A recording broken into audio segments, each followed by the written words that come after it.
কত বড় সাহস আমার মেয়েকে নিয়ে পার্কে পড়াইতে যায়। শুধু কি পার্কে পড়াইতে গেছে, পার্কে গিয়ে আমার মেয়েকে প্রেম নিবেদন করছে। কত বড় সাহস! এই তুমি এই বাড়িতে টিউশনি করো, তুমি চাকরি করো আমাদের, তার মানে তুমি এই বাড়ির চাকর। তোমার মালিকের মেয়ের দিকে তাকাইছো, তোমার তো চোখ তুলে ফেলা উচিত। আন্টি আপনি কিন্তু একটা কথা বলবা না। এই পুলিশে ফোন করো, পুলিশে ফোন করে ওকে ধরে দাও। ও আজকে আমার মেয়ের সাথে এরকম করছে, কালকে আরেক বাড়িতে গিয়ে করবে। ও যেন কোনো বাড়িতে টিউশনি করতে না পারে তার ব্যবস্থা করো। ছোট লোক কোথাকার, আমি তো ভাবছিলাম তুমি ভদ্রলোক, আরে তুমি তো একদম ছোট লোকের বাচ্চা কোথাকার। প্লিজ আন্টি আপনি আমার মা বাবাকে নিয়ে কিছু বলবেন না। খুব লাগতেছে না? খুব লাগে। দেখেন আপনার কিছু বলতে হলে আপনি এই, আমাকে এই, তোমার কি ধান্দা ছিল যে এই ফ্যামিলিতে ঢুকে নিজের স্ট্যাটাসটাকে আপ করবা?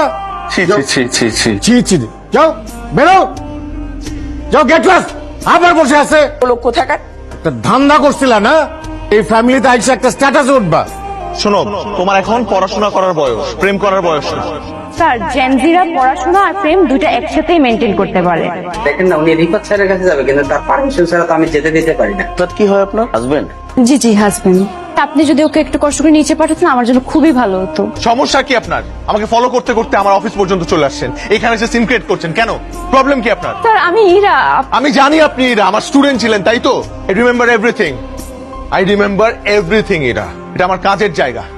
এখানে এসে আপনি মিথ্যা কথা বলছেন, you are my wife, you are not my wife. আপনার সাথে আমার কোনো ধরনের সম্পর্ক নেই, আপনি আমার স্টুডেন্ট ছিলেন, দ্যাটস ইট। আগেও একবার আমার ক্ষতি করার চেষ্টা করেছিলেন, এখনো আবার ক্ষতি করার চেষ্টা করছেন। ওয়াই? আমি আপনার সাথে কোনো অন্যায় করেছি? কোনো কুপ্রস্তাব দিয়েছিলাম আপনাকে? না, দেইনি।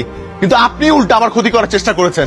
আপনার ফ্যামিলিকে বলেছেন যে আমি আপনাকে উল্টাপাল্টা অফার দিয়েছি, প্রেমের অফার দিয়েছি। আমার শুনতে হয়েছে আপনার মায়ের কাছ থেকে যে আমার ফ্যামিলি খারাপ, আমার বাবা মা খারাপ।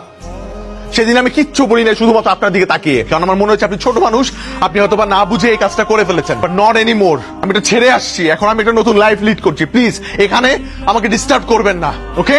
আমি কখনো আপনার সাথে আর দেখা করতে চাই না, কথা বলতে চাই না। প্লিজ দয়া করে আপনার এই চেহারাটা আমাকে কখনো আর দেখাবেন না, মনে থাকে যেন আপনার। ক্লারা আমাকে পার্কে নিয়ে গিয়ে প্রপোজ করেছিল। পার্কে নিয়ে যে প্রপোজ করছে রিফাত,